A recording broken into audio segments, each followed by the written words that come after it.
FightNetRadio.com with Andrew and Lee, talking boxing, combat, sports, comedy, football, and everything kick-ass. All on FightNetRadio.com. Fight Net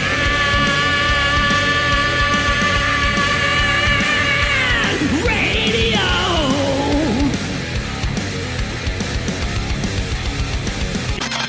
LasVegasDiscount.net's the best there is. Save up to 50% on your next Vegas trip. And travel, rental, shows, and tours. Find the deals you're looking for. LasVegasDiscount.net. LasVegasDiscount.net. If you're going to Vegas for deals that are the best, visit LasVegasDiscount.net. Hola, soy Julio César Chávez. And lights out, baby. Lights out all day. This is Sugar Ray Leonard, and you listen to Fight Net Radio. I mean, this is ridiculous. It's a radio show. It ain't a one-hour television spectacular. Everyone in this room is now dumber for having listened to it. We gon' know. I got eyes and ears everywhere. I got friends all over the world, man. Who gives a shit with Whyte? He's a piece of crap. Hi, this is Manny Pacquiao. I'll fight anybody on FightNetRadio.com. You are listening to Ken Norton on Fight Net Radio. And I've been thinking that I would come out of retirement just to knock out Lee Honey. Radio, Lee Hanna, Chandra Labouche, bringing you boxing. That's what we do. That's what we are. That's what we cover. Do I want to cover other things? Yes, but those co-hosts are all flakes. Andrew's not a flake, so I can be sarcastic about boxing. If I was doing MMA, I'd be sarcastic about MMA. If I was doing Brazilian Jiu-Jitsu, I'd be sarcastic about that, Andrew. I'm just being honest. Last night, we had a lot of stuff happening all at the same time. We had a UFC card that I was watching where there was a huge upset. My Brazilian Jiu-Jitsu professor, my black belt coach, a friend of mine, Manny Ortiz, was competing at the Pan Am Games, and he literally competed against like one of the Brazilian Jiu-Jitsu legends in his first round match. That was crazy. That was happening right at 5:30. And at the exact same time, at 5:30, there was boxing. Go figure, which I was at live in Costa Mesa, California. Special shout out to Top Rank Boxing. They were kind enough to let me come last minute. They were very kind. And I covered the event for you, as did all of the boxing writers. But I want to point out why that's funny right out of the gate, because we're going to cover it, and then we'll cover all the stories around it. How's that, Andrew? Yes, so here's what's funny. I show up at 3 o'clock. I'm early. I plug in. I get my shit together. Because I think Andrew has instilled upon me to be professional, even though everybody thinks I'm an asshole. All the writers think I'm an asshole. Don't any of you think differently. And trust me when I say this, they have physically all been a part of the show throughout the years. Some of them have asked to be regulars. I have treated a lot of them like dog shit because they were nothing at certain points. And I'm doing the time right now. I'm just telling you how it is. As a middle-aged man, Andrew, I have invested 12, 13, 14 years into doing this show, and it's all coming, as the term, it's coming back to roost for me now. So I have to deal with everybody looking at me like I'm a complete dildo at most of these fights, which I'm cool with. I don't talk to them anyway, and fuck them. So we didn't have anybody come up to me at the fight and get any drinks at this particular fight. I'm just giving that a once-over. I was in the back row. I actually put my location on Facebook. If you were at the fight and you didn't come see me to get a free drink, good, because the drinks were expensive there. The food was expensive. Like, we were trapped in this hangar building, Andrew. Like, $10 for a sandwich is nuts. $5 for a hot dog? Is it made out of gold? I mean, seriously. Okay, enough about that. I did go to the fight. I did cover the fight. I did take all my gear. I do have notes, but I'm going to, and I didn't stay for the swing bouts after, so I don't have much of a comment of those things. What I do want to point out, which I think is hilarious, is the fact, and Andrew knows this, is there any physical reason for writers to go? And they were all there, like all the hitters. Ellie and ES News, Steve Kim and ESPN. I didn't see Dan Rayfield, but then again, I don't think he flies if he can get away with not flying, because I think he needs 2 seats to be politically correct. But everybody who was local was there, right? Is there any physical reason in your mind, based on the way streaming is, the way press releases are, is there any physical reason for a writer to physically go to that fight, other than to watch the fights live?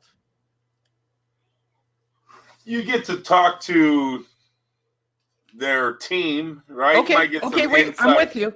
But might get some inside information there. As I pointed out on this show, you're not allowed to go backstage. You're not allowed to talk to anybody. You're not allowed to record audio. You're not allowed to record any video, right? They made it really clear on this because it's a very dialed in Disney property, correct? So, as I said, I watch those guys in the back row. They sit in their seats. They don't move. Okay, I thought like you. Maybe they go and they mingle and they're getting info or people come up. Steve Kim is a mingler and he's talking to a couple of people, but the bulk of them, they don't move from their seats, Andrew. So I will ask the question again. If you are in your seat for 8 hours watching boxing, why are you there? Yeah, I don't know. I have no idea. My point. I'm not trying to be a dick because I like free tickets to the fight too. I would just prefer to go with my friend Andrew or somebody else, but we have to go generally by ourselves, right? I mean, nobody talks to me anyway because I'm a dick. So I get that. The shit I saw on press row, and I'm not going to name names because there might be people who from Top Rank or other organizations who hear this and go, which person was that? I know. What are you doing right now? Let's I want to talk about 2 of the writers so bad. Oh, yeah. Oh, my God. What were they doing? What were they making bets? I mean, come on. How bad could it have been? Okay, if you're sitting next to a guy who can't sit still for the entire fight and he's sweating inside of a cold concrete hangar, what would you think about him? You think he was smoking the pipe before he got in or what? Dude, I don't look. And again, I'm not naming names. I'm not even naming sections. There's only one row of tables. It helps him express himself, okay, Lee? He takes better notes, all right? You ever been to college? Right. That's my experience. All right, so hi, everybody. Welcome to Fight Net Radio. My name's Lee Honish. That's Andrew Labouche. Again, special thanks to Top Rank. And it was a great event. I did have a good time. I think the staging was great. I think the lighting was great. I think the location was great. Everything about it was great. I enjoyed it immensely. I don't think anybody expected the main event to have as much drama as it actually did. I confirmed some California rules with my California rules source, so we will talk about that. But I'm going to show the other reason why I think it's funny that there are so many photographers and so many people ringside. So after the fight, right, Andrew? Mm-hmm. The first thing you get is an email, putting it on the screen if you're watching the video. This is the email you get from Top Rank after the fight. Now, all I have to do is read this, and I will, okay? And that's what I'm going to do. Let's start with the beginning of the evening. Middleweight prospect David Kaminsky improved to 4-0 with a unanimous decision over Estevan Payen. All 3 judges scored it 40-36. Now, here's the funny part why it's funny, haha, right, Andrew? Oh, well, we need photographers at the fight. No, actually, you don't. See, because Top Rank hires someone to do the photos. So you literally get this, right, Andrew? You get a big file package of all the, right? You don't have to pay for those, huh? Those just come, you can download these and use them? These are license-free photos that Top Rank sends to me to use in my press releases. Yep, that's pretty bad. If I was a guy that wanted a job in photography, I'd be a little nervous right now that boxing doesn't really need you unless you sign with Top Rank. Andrew, you know what though, Lee? They tried that with Golden Boy. I don't think it worked out too. Top Rank has been doing this for a while, and kudos to their marketing team And I give them all a shout out, Evan and Sita. I think they do a phenomenal job. They run a great shop. They get everybody in. They take no bullshit from. Sucked. I thought it was well done. Yeah, I thought you'd like that, Andrew. Well, Andrew, perhaps I'm not covering the right tackle correct enough, because next Javier Molina notched a unanimous decision against Abdil Ramirez. Okay. Well, surely they don't have photos of that, Andrew. Let's find out, shall we? Yes, sir. All I have to do is, once again, go to the top, click for photos. If you're watching the video or you're listening to this going, this seems lame. Really? These are license-free photos that they want me to do press right about. There. It's the next. Yep, type on that one. They didn't get many photos. I watched all. Did you watch this undercard? Oh, yeah, I watched it from 3 o'clock on. I was there from first bell, yeah, bro. Javier Molina. He almost got his ass handed to him. I remember that fight now. He's one of the Molina brothers. Yeah, he started out good, but he started fading at the end there. Got to work on his defense. Takes way too many punches. He only merited one photo, Andrew, which I find hilarious. Oh, well, there you go. That's one negative. Well, I'm trying to find something negative about that shit, but he only got one photo. Okay, so really the biggest deal was Turval, Pulev, and all the white bitches be in the house. Dude, this was the most European female crowd I've ever seen in my entire life. It literally took. So for all of you who think European, Ukrainian, Russian / women are hot, here's the funny part. They've all got these fucking beaks on them. I mean, literally, they've all got these weird noses on them, which I just find really weird. I don't know what it's about, but I digress. There were a lot of hot women in the building last night. Very nice. Hot women in the building last night. Don't get in trouble. Okay. With who? Who am I going to get in trouble with? Shit. Unbeaten Mexican contender Eric De Leon recovered from a flash knockdown in the 5th round. I didn't even talk about Pulev. What did you think? All right, let's talk about Pulev. What did you think of the brother of Pulev? I didn't think much of him. I thought he fought clunky and all over the place. He was kind of a hot mess, Andrew. Yeah. Hey, you got to give him something. You watched the damn thing, but yes, that's what I thought too. Very clumsy. He's all power punching, that guy. So. And there's nothing wrong with being a power punching guy, right? Not if you can do it for 12 rounds. He fought this dude named Williams who was clearly going to take him through the Detroit streets and did everything he could to make it a dirty fight. It was an interesting fight for a couple of rounds, but there was no way Pulev wasn't going to get this fight. And I think I texted you midway through this fight, this is why you buy your undefeated record. I think you should just buy your undefeated record. Why fight for it? You might run into a guy who might be really serious about being in boxing. I don't want to, The sad part is I think that's what they were doing last night, and he still had a tough time with them. So no, this kid came for blood, clearly. I don't, there were a few elbows and a couple. Looks like he's in shape. Is that what you're saying? No. He hit after the bell. He hit on the break. He threw elbows. His clinches were weird. Well, you're talking about Pulev, right? Because Pulev was the one, he got warned too. Yeah, it was a dirty fight. I remember you saying that. It was a dirty fight, back and forth. But, yeah, I still think that he was there to take. He should have got a victory a little bit easier than that, Lee.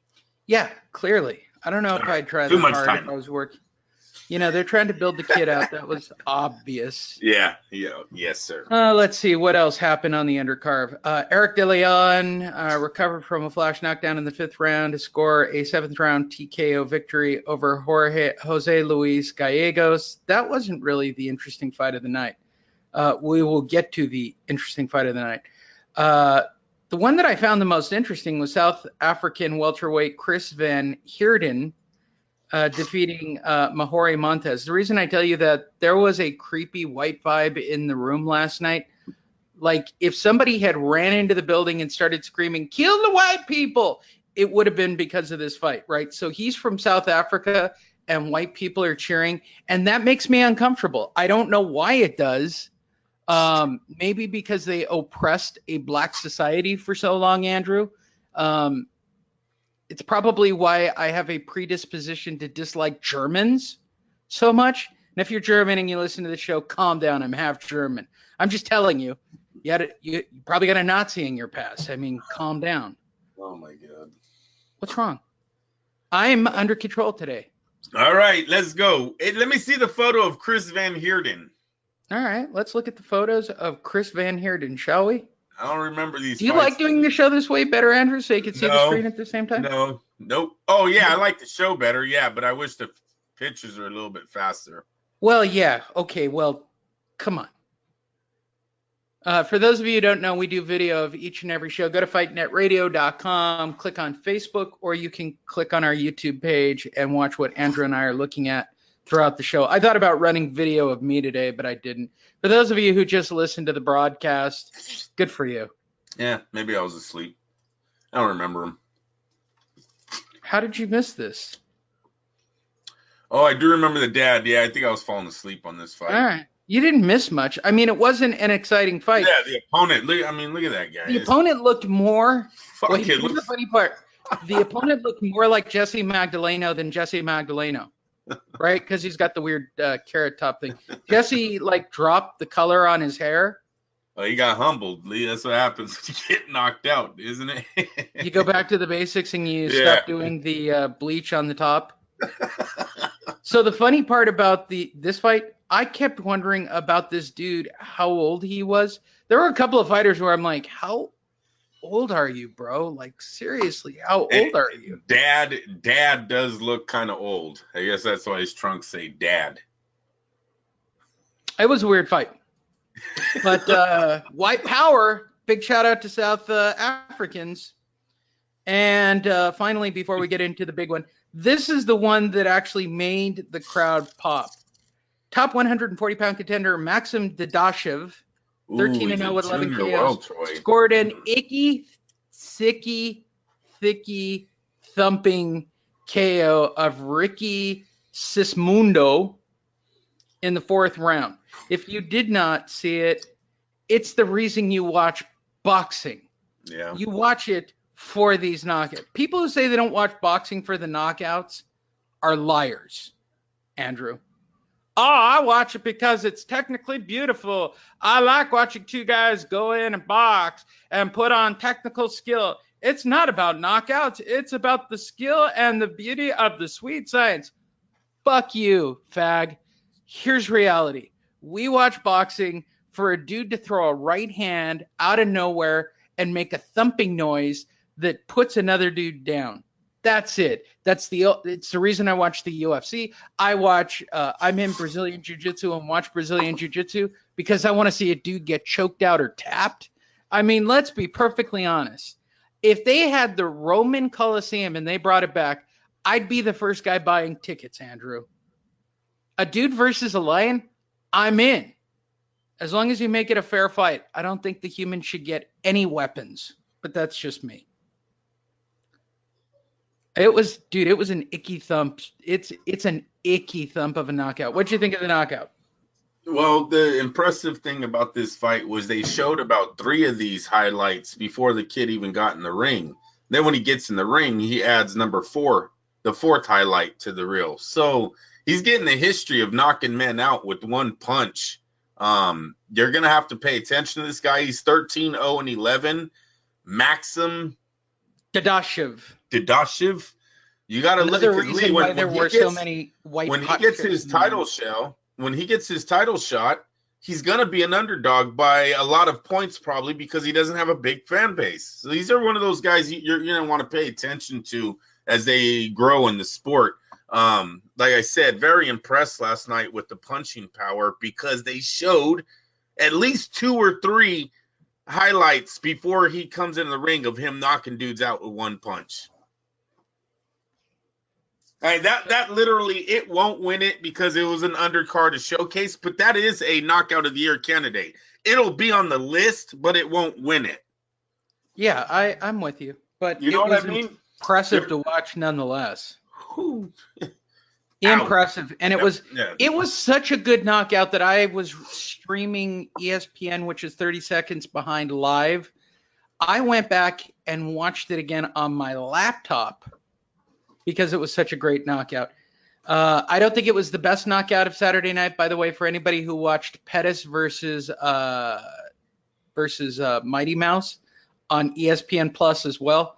And that was a pretty shocking that was a Superman punch to a knockout, Andrew. It was pretty shocking. He did a jump off the ground and knocked him out. Pettis was put up against the cage. He was kind of losing the fight and bloodied, and he jumped up and off the cage in a Superman punch and knocked the dude cold. That's awesome. I love a good Superman punch, man. Those are hard to beat. That takes us to our co-main event of the evening and the dullest fight of the night, safely to say. Jessie Magdaleno in a 10-round snooze fest that I actually watched more of the Pan Am Games and more of the UFC at this moment than at any other point in the evening. And I can tell you this from watching Press Row. Nobody was into watching this fight, Andrew. Nobody was paying attention to it. So what did you think of Jessie Magdaleno and Rico Ramos? Well, Rico Ramos seemed like he wasn't into the fight. So when the fighter doesn't seem like he wants to be there, the fans are checking out too. It was a very boring fight. Magdaleno really didn't have the power to hurt Ramos. He's moving up here. But he was just outscoring them. So once you got into the late rounds, it was easy to get distracted with something else besides watching this. I watched the whole fight because, Rico Ramos, a former champ, so you're hoping at some point in the round he was going to, or some point in the fight he was going to show up and try to actually win this thing, but he never did. He never tried to go for it. All of his punches seemed very like he was sparring, like he was going through the motions. They kept talking about it. I think it was Andre Ward. Bradley kept trying to make something out of it. He was like, oh, I think he's just setting him up. He's playing possum. He was taking all those routes with the fight. I was leaning more towards Andre Ward that too much time out of the ring. Might not have it anymore. They might not have the desire for the sport anymore. It's what it looked like. He obviously doesn't care about winning for his next fight because he didn't try to win in this one. So Magdaleno, he'll continue. Be another undercard for Top Rank.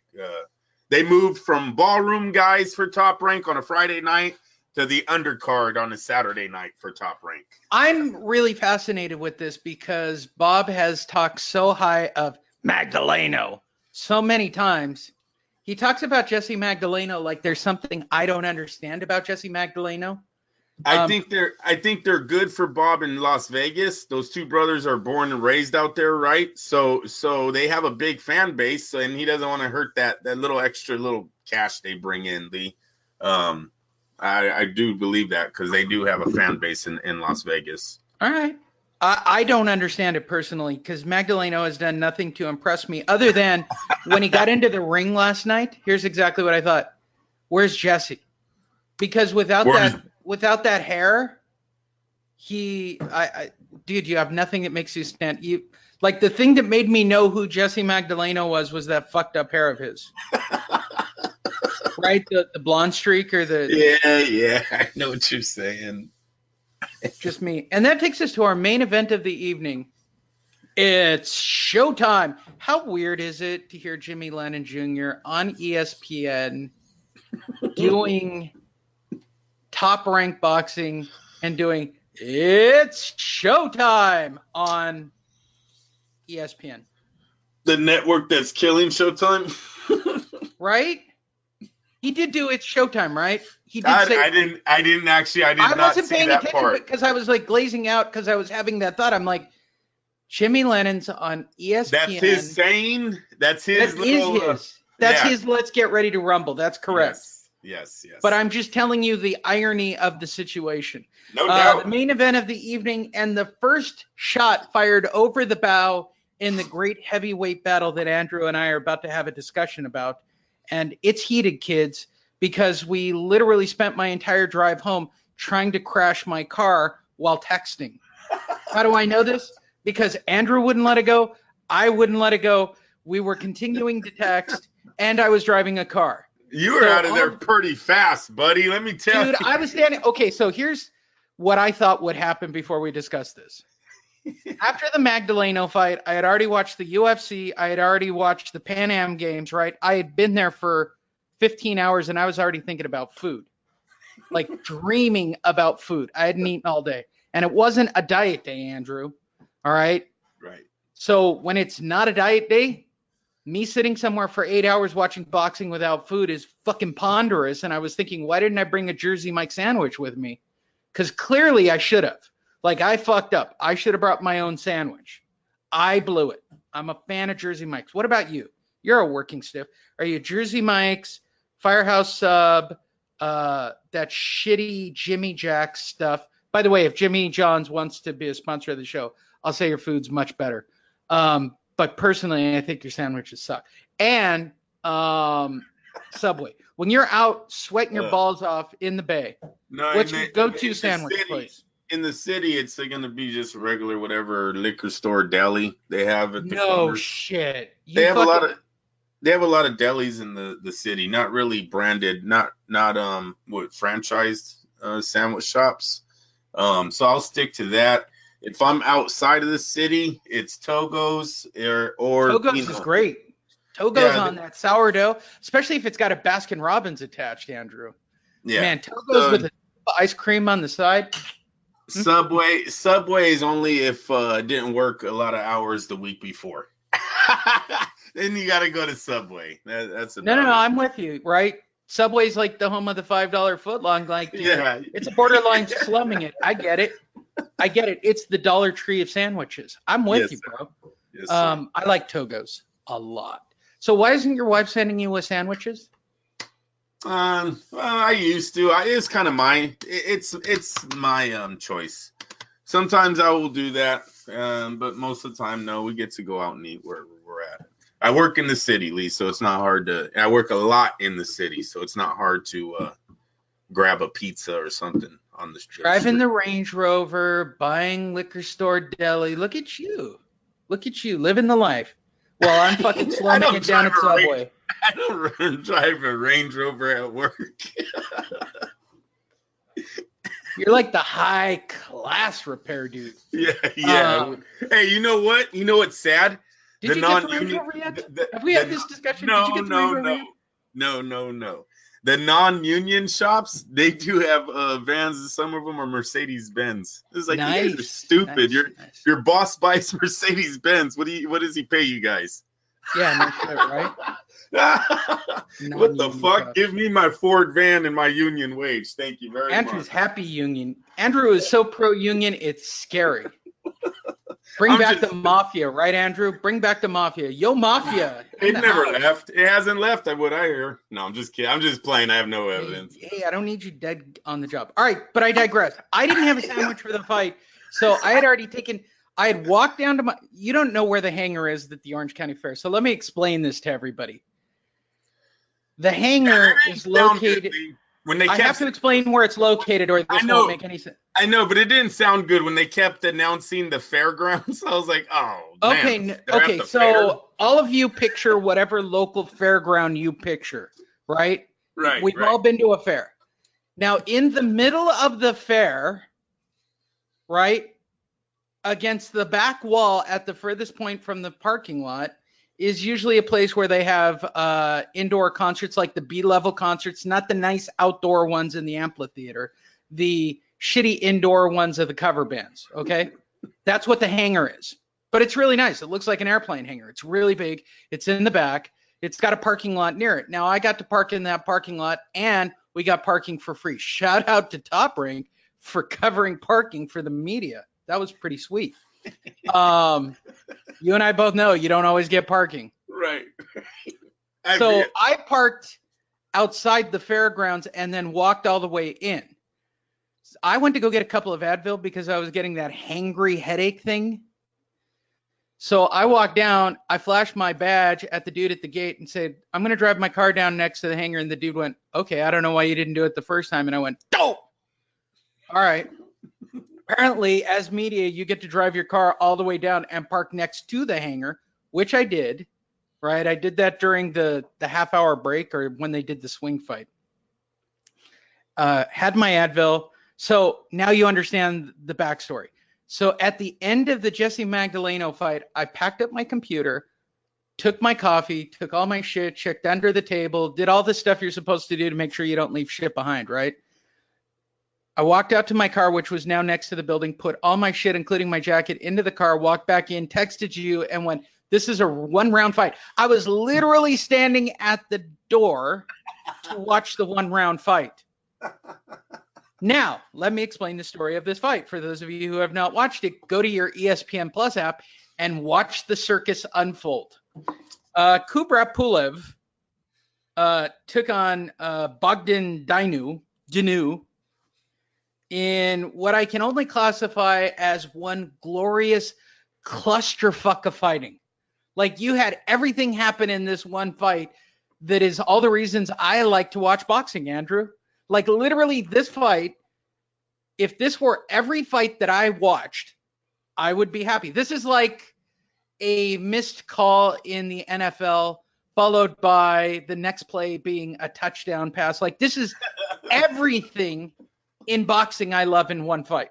First of all, it's two big guys who realized they were the first two heavyweights in the heavyweight war to get actual exposure, right? These are the first two guys out of the gate who are getting real-time heavyweight exposure as a main event on a big card with a lot of eyes on them. So these guys want to impress, right? Bogdan Dinu, for those of you who don't know, look at this, and I'm not even looking this shit up, Andrew. Bogdan Dinu is the dude who got knocked out by Big Baby Jamal Williams, Jarrell Williams, right? Miller, whatever. Fuck. The dude who's going to get knocked out by Anthony Joshua. All right, let's all call it right now and get it over with. Yes, and sir. Kubrat Pulev, whose only loss in his career is to Klitschko. Everyone got that? That's the setup for this fight. Magically, somewhere between Tyson Fury getting signed, right? Pulev gets signed with his brother. They somehow Top Rank got on a SoCal fight card, got it all on ESPN, and they managed to slide this in as the first heavyweight attraction with everybody talking about the heavyweight division. Andrew, I'm not going to be surprised when this has got 1.5 million eyes on it. Are you? Let's start right there. Overs and unders. I'm calling it 1.5 million easy. Yeah, I mean, you never know. It's ESPN. It was on regular ESPN. What was right before it? Was it college basketball?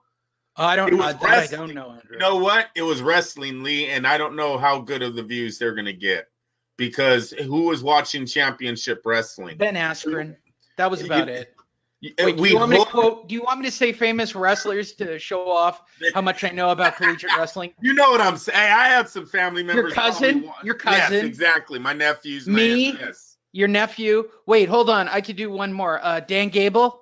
Kurt Angle of the WWE. If it was the March Madness, then I would have said. Oh no, March Madness was off the hook last night. Did you see the upset? Yeah, Irvine upsetting the Gophers or the Hedgehogs, taking down who was it? Number 4, K-State or Illinois or. Wow. No, there was there was a 14 taking out of 4 or something crazy. That just ruined like 1 million fucking brackets out there on a 4 Yeah, drop. but they're all watching it. It's not like I'm doing spoilers with. I don't watch until I watch around the Elite 8. Either way, I don't know what hopefully they get 1.5 million. I think that'd be great for both of these heavyweights if they pulled in that ranking because the undercard and the co-main event, they don't have that fan base. So if they get 1.5 million, that's basically because you were on the ESPN platform. So that's big news for them. Yeah, I don't know what the numbers would be. For those of you who don't get that, what was it? So the night that I had my cage fight against Aaron True, everybody goes, boy, that's the stupidest thing you ever did. And I went, yes, it is stupid. But I said, at the end of the day, there's a lot of fighters who got a lot of exposure because people wanted to watch car crash. I said, which is really the only reason to do this shit. It's the only reason for me to do that fight. Like, part of it was my ego, but the other part was there was more press there than normal. I think this was great for Magdaleno. I think the fact that Steve Kim, who's the guy from Riverside Press Telegram, he was there. Everybody was there. I mean, literally the hitters were there. Well, these guys are, I mean, Pulev is looking to fight AJ next. So this was a major fight in the heavyweights, Lee. This is why I was telling you about it. Looks like what's starting to shape in the heavyweight division is that Anthony Joshua is going to have to wait for Deontay Wilder and Tyson Fury to get done with their rematch. Okay, let's not get into the semantics of outside the ring just yet. Let's talk about this fight. The first 3 rounds were pretty much a shit show until Pulev got cut substantially, Andrew. I mean, substantially. He biffed open, correct?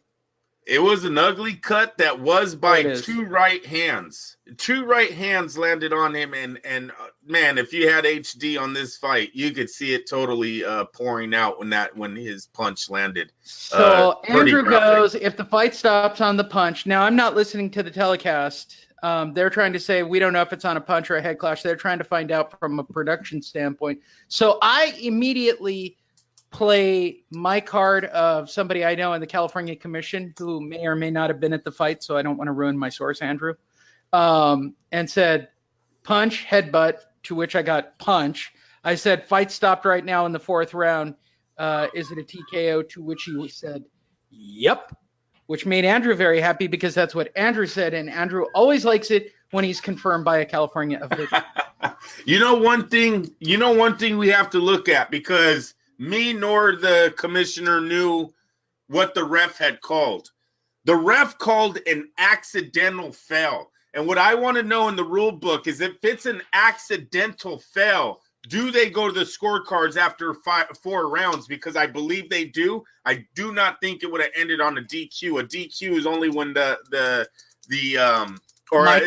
you saw this from the text. They called it on the punch, Andrew. Whatever the referee said. That. But he called it an accidental foul. I get that. I get that. He's wrong. The commissioner was all sitting ringside. I'm sorry, Lee. I'm talking about the knockout. I know. We'll get to that statement. Yeah. I'm sorry. No, you're right.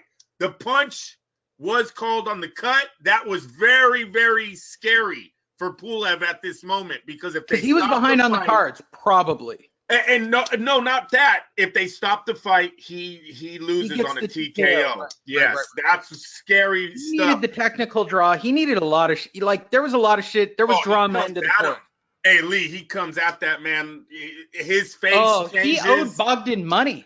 Clearly, that's the way this fight went down. He just started throwing right hands. Hey, Dinu looked so scared. That Rocky sequence in the corner where he threw like 13 punches.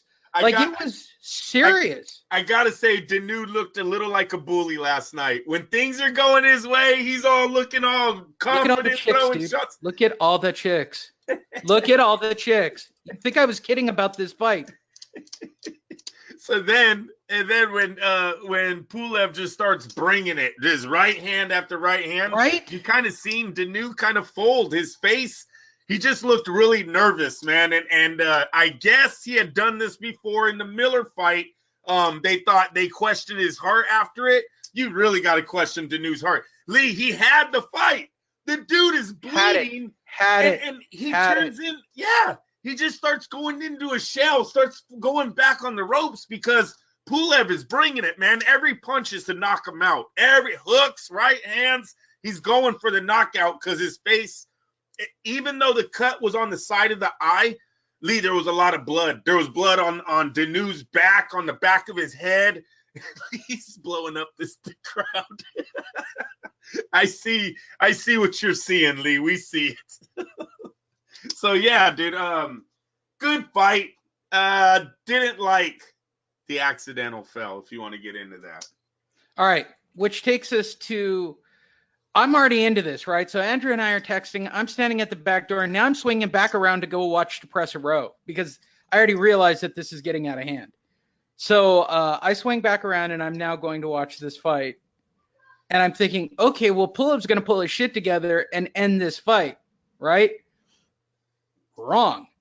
So remarkably, a series of punches occurs. If you have not watched this, I highly recommend it. They blow it off in their commentary of this fight, Andrew. They don't do it. Okay. So Pulev throws a punch that starts to put Dinu down. As he's going down, he then brings this weird uppercut Superman punch from this guy and hits the dude in the back of the head as he's down. He was already down. There was a knee down when he threw the punch, correct? Yeah, you know what, Lee? Not only does he aim when he throws that right hand at the back of the head. It's a bad intention fuck you punch. Exactly, because Dinu is bending over a lot. And it looks like Pulev just finally says, you know what, fuck it, man. You want to keep bending over? Boom, and hits him right in the back of the head. Right in the back of the head. The guy takes the knee, and he does it again. That's not an accident. The second one At is which place the place erupts into craziness. Okay. For those of you, I don't know if it translates on ESPN, but I am telling you, it's a borderline riot because all of the commission is now running around like chickens with their heads cut off because the referee is like talking to the guy. And I'm thinking, well, this fucking fight's over. If they're not going to call that an illegal punch, fuck this. I'm getting in my car and I'm going to go get a sandwich, right? And as I'm walking out the door, I turn to look and there's another doctor in the ring, but they haven't called the fight yet. So I'm standing there for a couple of minutes going, what the fuck's up, Chuck? And I'm waiting. I'm waiting. And the referee's not waving off the fight. They're giving the dude time. The ref literally walks up and goes, hey, come on, you're okay. I want you to get up. You're going to fight. Right. You can't. How are you going to tell a fighter you're okay? Get up. You're going to fight. The ref knew. To which I now text my contact who is sitting there. I said, correct me if I'm wrong. My I said, all he has to do is stay down and he wins the fight. To which my contact wrote, Yep. Lee, you should have laid face first, man. Face. That fight was over. You know what? He hit him twice. Stay down. You get the win, asshole, on a very televised. Like, you at least get a rematch for $1 million, bro. Like, You're going to make it to Vegas on an undercard. You're going to get another payday out of this fight. Instead, you're going to be a forgotten asshole who got back up and tried to finish this fight. And you're already hurt. Right? That's the truth, right? We're never going to hear about Bogdan Dinu ever again. He's not going to show up anywhere. That's two defeats. He's not lining up to get him. This is the end of Bogdan Dinu. Like, if the dude stays down, he's at least got a rematch with Pulev in the future. Right? Yeah. Right now, I'm going to be honest with you. The California Commission needs to be a little nervous. They don't see court papers down the line here on what that. Lee, that referee, that referee is on camera saying, "Get up, you can continue," and that's not right. That man got hit twice behind the head. The ref seen it because he takes a point away. He calls it an accidental foul. An accidental foul. Bullshit. He aimed for the back of his head. It's not accidental when he's looking at the when he looks at the judges and takes a point away for said punch. And then not only that, but he puts his left hand out there as a target. Boom, and drops a right hand on the back of the head. Come on. Accidental, my ass. He got frustrated. All he had to do was stay down, Andrew. And this dude would be knee deep in Ukraine vagina. You're so stupid. Why else fight, Andrew? So I don't know. I don't know why his corner wasn't screaming for him to stay down in Romanian. I don't. They said the guy's from Romania. Whatever. Why someone wasn't? Romanian. Why wasn't? They're very dark and swarthy. I don't. There's something very weird about. This is how I picture all of them, like this with the big nose kind of thing. I mean, look at this nose, dude. I don't know this woman. That is quite the nose, right? She looks like a vampire. Yeah. So, anyways, are you? Yeah. So he got up. He got up, and then he got up, and then he got knocked out. That's the end of the night. Now I was in the car, and I was already debating food. Shit, you're already in your car. Hey, you guys, I text Lee. Hey, I forgot what I text you. I'm already driving. Shit. No, yeah, you wanted to record the show the minute the fight was over. I turned around, you guys, and they're not even done with the interview with Dinu yet. Lee's I already don't give a driving. shit. Like Andrew said, no. You were asked earlier about recording the show. You said no. I even asked permission if I could record during the fight, which they said no. And not only that, Lee, you got a 30 seconds gap. It sounds terrible when you try to do a live show over the phone on a live feed to a TV. Yeah, we tried that before. Now, I'm going to show you the funniest part about last night for everybody who's watching the video, and Andrew's going to appreciate this. So when I put the show together, Andrew and I look at the same stories. I try to put them up on the screen. Here's the really funny part. You ready, Andrew? Mm-hmm. I typed in the word boxing. Do you see anything about Bogdan Dinu? And this is the Google search for boxing news literally before we started the show. Nope. Nope. Nope. Right there. Nope. Bowen defeats McCoy. This is page 1 of Google News. Nope. The biggest news is the boxer getting taunted before he gets knocked out. Yeah, I seen that. I guess it was the last round, too. Watch this. This is funny as shit. This is the biggest news of the weekend, apparently, and had nothing to do with last night. For those of you who haven't seen it, go check out the video. Hands down. Look at that. Round 10 of 10. Lee, 25 seconds left, you guys. All he has to do is hear the bell taunt ring. Him? There's the taunt. Oh, he's been taunting. Hands have been taunting. Boom! Let's do it again for the cameras, since we're the only ones running video of it. Taunting. Oh, I'm Prince Nassim Hamed Jr. Look at me. Hands down at my side. Oh. 15 seconds left, you guys. He just got last. Oh, asshole. Yeah. Just like Prince Nassim Hamed, Andrew. He got dropped with 12 just like his seconds. idol, Prince Nassim Hamed. Taunting. Taunting. Oh, I'm awesome. I'm the next big thing. And guess what? You are officially not going to be the next big thing. Look at the dude in the front. Look at that's Frank Warren in the front row. Watch Frank Warren shit his pants about his fighter. Watch Frank Warren in the front row. You'll see him jump up. Oh my God, that's the best. Frank Warren's thinking, I got the next Prince Nassim Hamed. I got this. Taunting.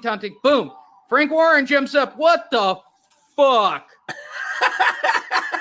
One more time, because I just like watching Frank Warren. Hey, seen Tyson Fury do that shit too in the 12th round.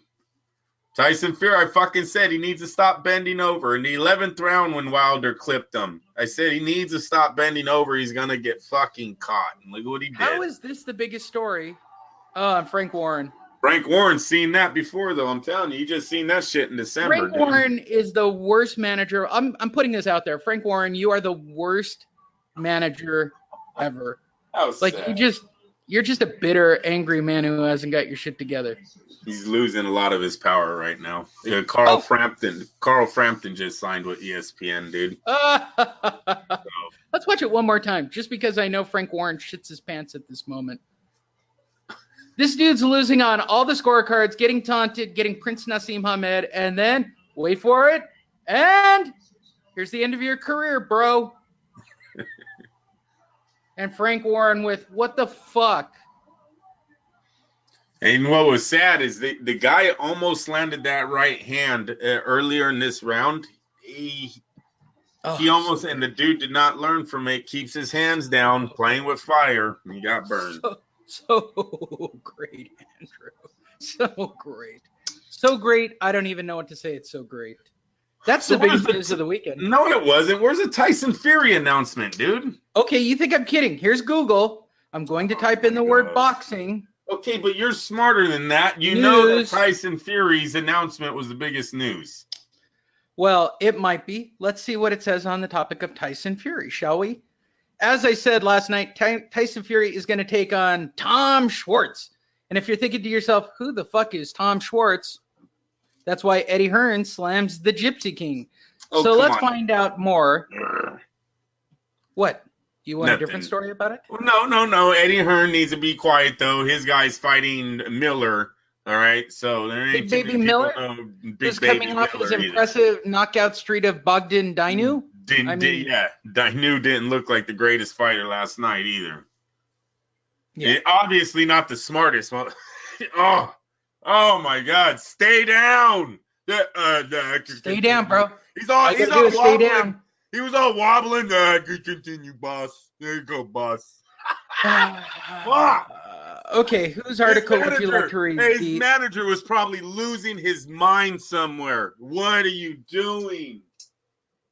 Lee, I haven't seen one that bad in a long time. Seriously, Roy Jones clipping Montel Griffin didn't seem as bad as what I was seeing last night. What are some other famous DQs on the one knee? Cotto, Triple G did it almost. He almost got DQ'd. What is it against? Andy Lee or one of them? They went to one knee. He clipped some. Wasn't that bad? That guy got hit behind the head twice. Stupid. All right, go ahead. Continue. I'm sorry. So let's start with we'll see what Ryan has to say on the topic. Ryan's a trusted voice in boxing. Shout out to Ryan Sangalia. Ring Magazine. Tyson Fury set to face unbeaten champion Tom Schwartz. This coming to us from Ring Magazine. The worst kept secret in boxing this week was confirmed Saturday night during the Kubrat Pulev Bogdan Dinu broadcast on ESPN. Tyson Fury, fighting for the first time since co-promotional deal with Top Rank, will be facing undefeated German Tom Schwartz in an all-Nazi Aryan bout on June 15 at the Thomas & Mack Center. Lee Honish of Fight Net Radio is really excited. When interviewed, Lee said, "Why are you so excited about this fight?" "Because I can get credentials, bro. Because I can get credentials." Fury, 27-0 with 19 KOs, resurrected his career and bolstered his credentials as the divisional lineal champion in his last outing, getting off the canvas twice in a draw against WBC titleholder Deontay Wilder, December 1st in Los Angeles. Ring Magazine has a much higher standard for their articles, Andrew. "I'm very fit, very ready. I can't wait to fight," Fury told the BBC. Schwartz is unbeaten, young, fresh, and ambitious. A second fight will have to wait as Wilder's team received an offer from both Top Rank and DAZN, the streaming platform. The broadcast the fights the IBF, WBO, WBA heavyweight title holder Anthony Joshua in the U.S., but elected to decline them both to face mandatory challenger Dominic Breazeale on Showtime. When asked, Deontay went, "I just looked at the calculator that was handed to me by Steven Espinosa, and it showed how I was going to make me more money." Assuming Fury wins this fight, he'll have another appearance in the United States, and hopefully in February he will end up fighting Wilder. Okay, Andrew, I don't want to get into the great debate of the next fight. Okay, not yet, because that was the greatest bane of our argument last night. Let's just talk about this fight first, okay? Yep. What do you think of Tyson Fury fighting nobody in Vegas in June? Well, I'm hoping the nobody turns into someone. He's undefeated, okay? So we knew, whoever thought Tyson Fury was going to come back and fight a top 5 opponent right before either rematching Deontay Wilder or fighting Anthony Joshua, you're insane already. So let's give him credit for taking a 24-0 fighter with 16 knockouts, who's also 24 years older, a lot younger than Tyson, and is 6'6". He's not a small heavyweight. This isn't he didn't pull a cruiserweight up, right, and fight him. I'm not mad at this opponent. We knew this was going to be a build-up fight for whatever he decides later on in his future, either Wilder or Joshua. So I'm glad they're taking the risk of fighting an undefeated kid that, hey, guess what? If he wins, you guys, now he's 25-0-17, maybe, if he knocks out Fury. And he's 24 years of age or whatever, and he's now a star. I mean, why is that a bad thing? It's better than seeing him fight Manuel Char or Bermain Stervine or, some of these other heavyweights that just keep getting recycled. I wouldn't want to see Tyson Fury fight them. No, I'm not mad that he's taking on Schwartz. Now that is with me believing he is going to either fight Anthony Joshua or Deontay Wilder in his next fight. Okay. Which takes us to the co-story that Andrew is very agitated about, right? Which is Tyson Fury and Deontay Wilder, which Andrew literally blew up my cell phone discussing last night. How it was because of ESPN. It was because of ESPN. Well, and I can understand why, right? So he hasn't officially declined the ESPN offer the way he did the DAZN offer, right? He did the hard no on DAZN. I don't want to deal with Joshua. Basically, everybody's looking at it like, we get it, dude. You don't want to get knocked out by Anthony Joshua. There's no other way to look at Deontay Wilder if you are a Deontay Wilder fan, okay? His not taking $120 million and guaranteed fights that include Anthony Joshua clearly indicate that he wants no part of Anthony Joshua. I don't know any other spin to put on it. So let's start right there, Andrew. Coming away from Deontay Wilder and the DAZN deal, do you have any other impression? There's only two choices, really, and I'm going to be honest. If you're a Deontay Wilder fan, here are your two choices.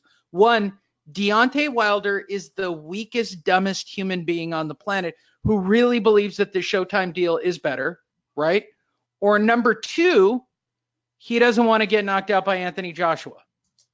If you are leaning in any one direction, which one do you like better? He is remaining loyal to the men, and this is what he said, not my opinion yet. I understand. He's remaining loyal to the men that made him who he is today.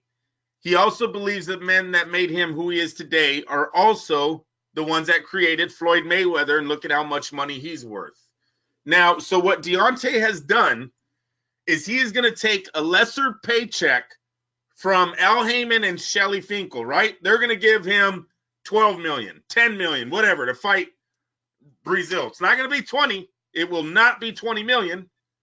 They'll fight him on Showtime, and then as soon as that fight's done, they are going to go back to the negotiating table with either Fury or Anthony Joshua, because he's still going to be a free agent again. Remember, we have heard nothing about Deontay Wilder signing a multi-fight deal with Showtime. So he doesn't have a contract with Showtime. He has a one-fight deal with Showtime, and that's for Breazeale. So after that fight's done, they go back. Espinoza and Finkel and Heyman. All three of them are going to go back to ESPN. They're going to go back to DAZN and see if they can work something out. Now, what's wrong with the DAZN situation for Showtime is DAZN has made it clear they are not a pay-per-view company. They are not looking to put fights on pay-per-view. They're a streaming app.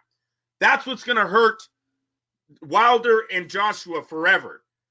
ESPN, as long as Wilder doesn't leave Espinoza and Showtime, that's going to hurt them trying to get a fight with DAZN for a long time. But ESPN, hello, anyone notice ESPN's putting a fucking pay-per-view on April 20th? They have no problem doing a pay-per-view. So ESPN and Showtime are going to sit together and they're going to try to work out a rematch for Tyson Fury and Deontay Wilder to meet. And Bob Arum kind of said it last night. They're looking at two different topics. Year. Let's stick to the topic. Okay. I'm trying to be more focused with the show. Go ahead. You haven't answered the question. What's is that? Deontay Wilder the weakest-minded man on the planet? I told you we don't know that. Or is he afraid of Anthony Joshua? I'm asking your opinion, Andrew.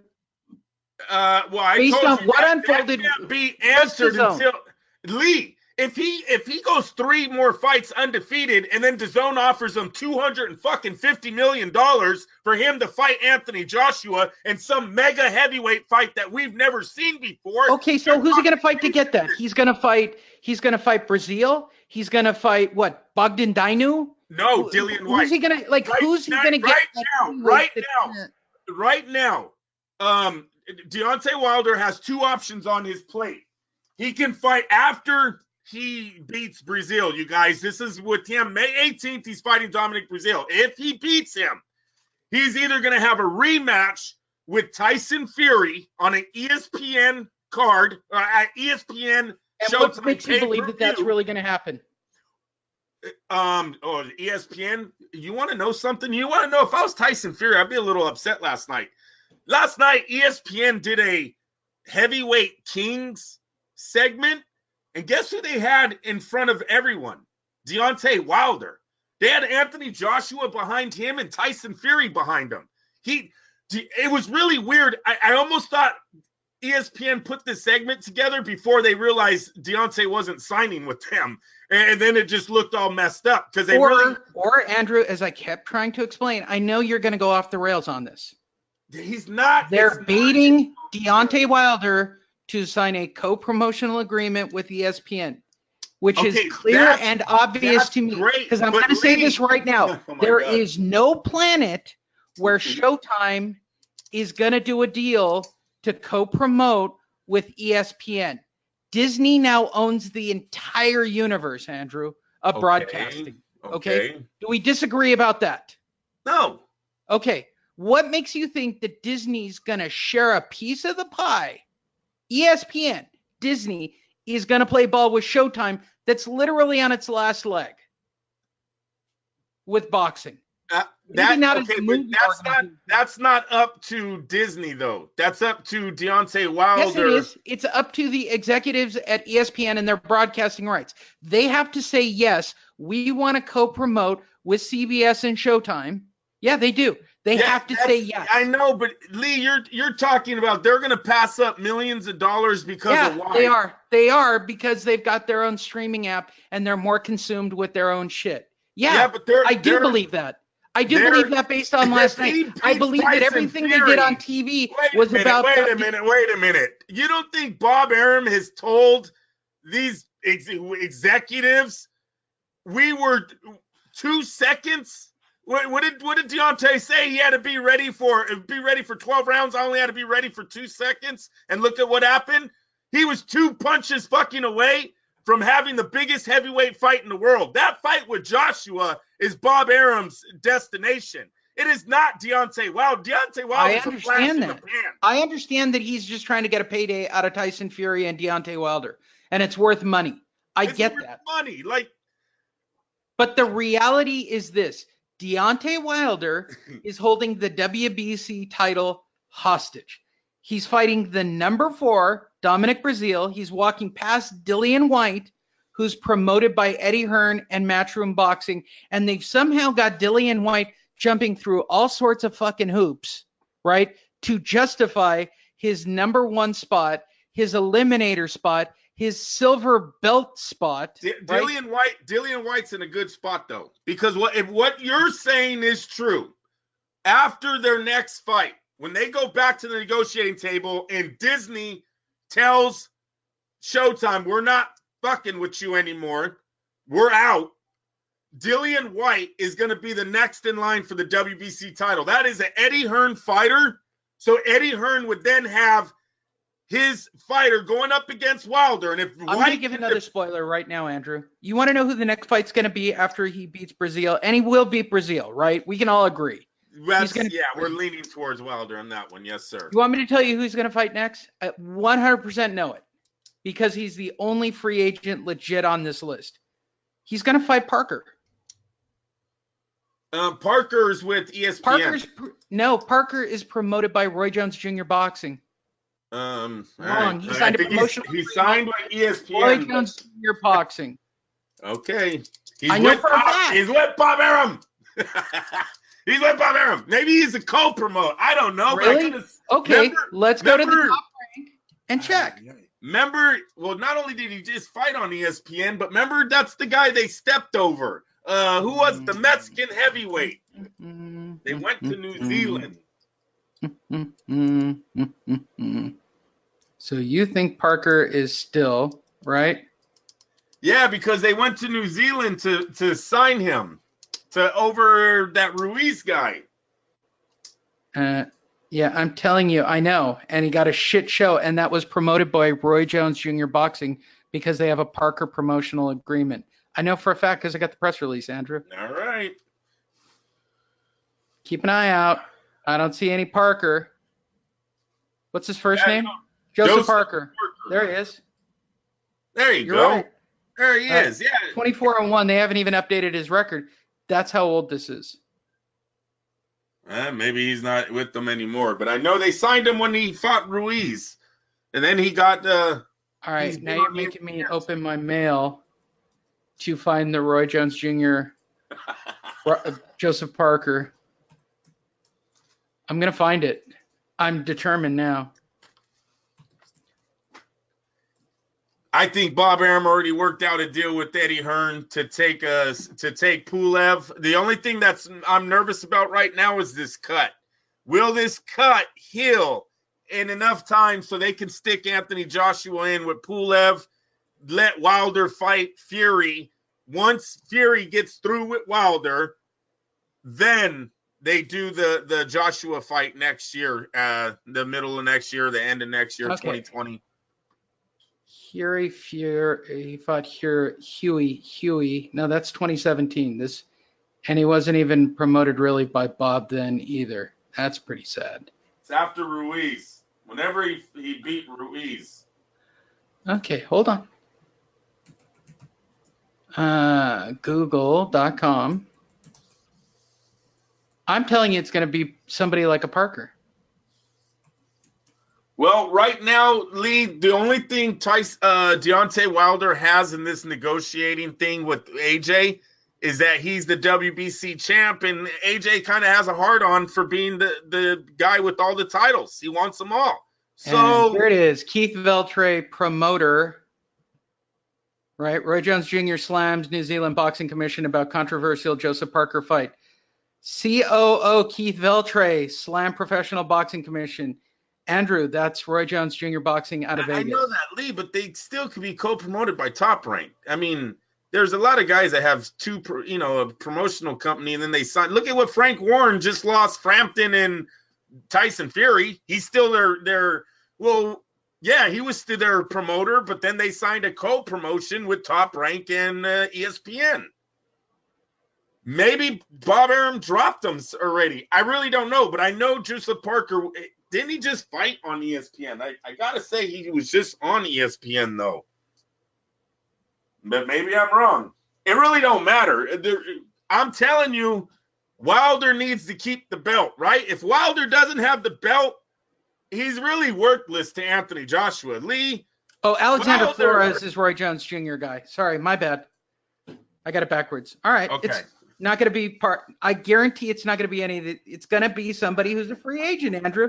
Well, look, right now, Eddie Hearn is putting pressure on Suleiman about the Dillian Whyte situation. And that doesn't mean dick in this universe. You know it. Well, so let's. Really? Do we need to go down the Sergio Martinez road? What do you think's going to happen? Is Suleiman's just going to say, Dillian Whyte is no longer the number one contender? No, he's going to do the same shit he did with everything else in this topic. Okay, we'll hold a meeting next year. We're going to suspend the discussion till next year's WBC Fiesta party that we hold once a year, and then we'll bring that topic up again.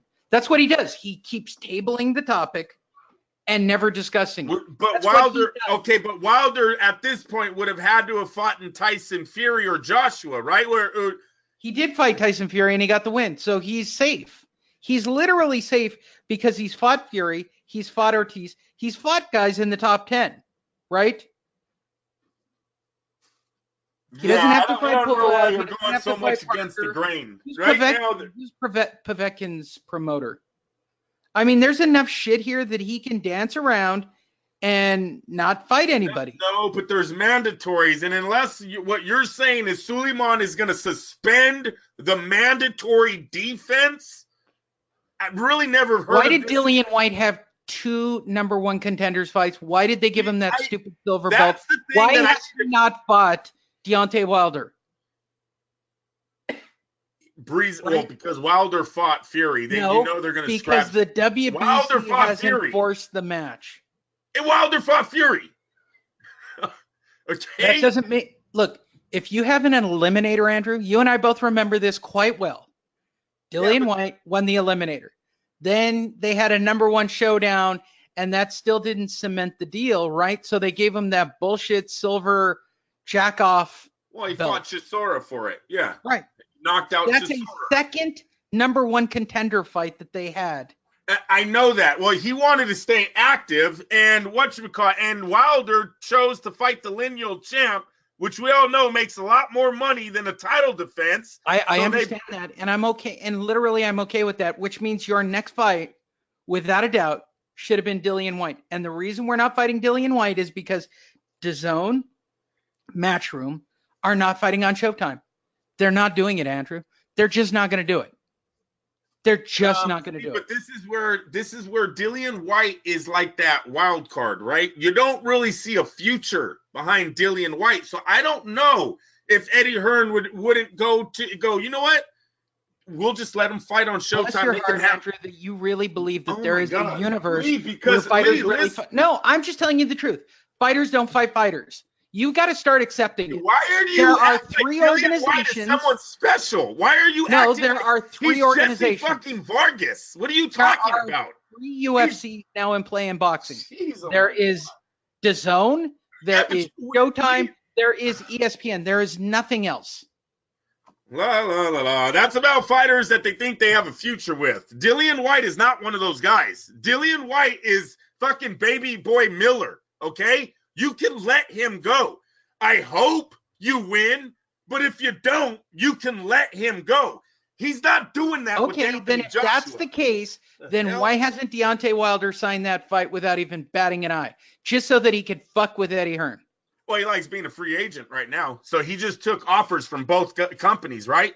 He took the lesser offer from Showtime. No, Lee, oh my God.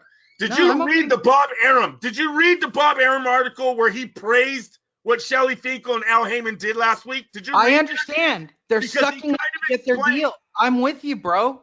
Kind of explains what they're doing. They promised this kid a lesser paycheck, but in the future, we're all going to make more money. That's what they did here. And they got it. That's why we can't really crucify Deontay Wilder just yet, because what they're saying is, how do you go from $15 million guaranteed to $40 million guaranteed in your next offer, or $20 million? We're talking about literally 2 different things. No, okay? Well, I'm telling you why Deontay Wilder might fight with Showtime on ESPN on a I'm telling you, card. Deontay Wilder is either a fake champion, which I'm going to say again. Okay, if he's the man that he says he is, then you don't walk past the #1 mandatory. Like, the #1 mandatory guy shouldn't have to get a fucking lawyer involved to get his fight, Andrew. That's fucking crazy. I get all that, but Deontay Fury made more money, so I can't knock that. I understand. He made $12 million. Breazeale doesn't. But Breazeale doesn't, does it? No, it doesn't. And I don't know why the WBC granted Breazeale. Because that's who Deontay wanted to fight. Yeah. I get that. Eddie Hearn is in the process of straightening that out. Do I take Breazeale until Suleiman, a promotional contract that'll fight on Showtime without kicking or screaming, or do I deal with Eddie Hearn and DAZN, who's going to want a piece of it? I don't really know the rules of how these fights get made, but with Wyatt fighting, when did Wyatt knock out Chisora? Did they end of last year, right? Yeah. It could have possibly been where they got a sneak-in opponent because he wanted to stay active. Dillian Whyte will be my next opponent if I do not fight Fury, who the WBC said they wanted an immediate fucking rematch. They're the ones that canceled that rematch. And they canceled that too. But why? I gotta believe. Because Deontay doesn't want that fight either. Here's the truth. I don't think Deontay wants that fight, Andrew. They were trying to give him $80 million. I think Deontay Wilder's a bitch. He's either stupid or a bitch. Which one do you want him to be? Today. They were trying to give him $80 million. His people are in his ear saying, $80 million? Didn't you see what we could do for Floyd? We're getting him $120, $180 million per fight. Fuck signing a multi-fight deal.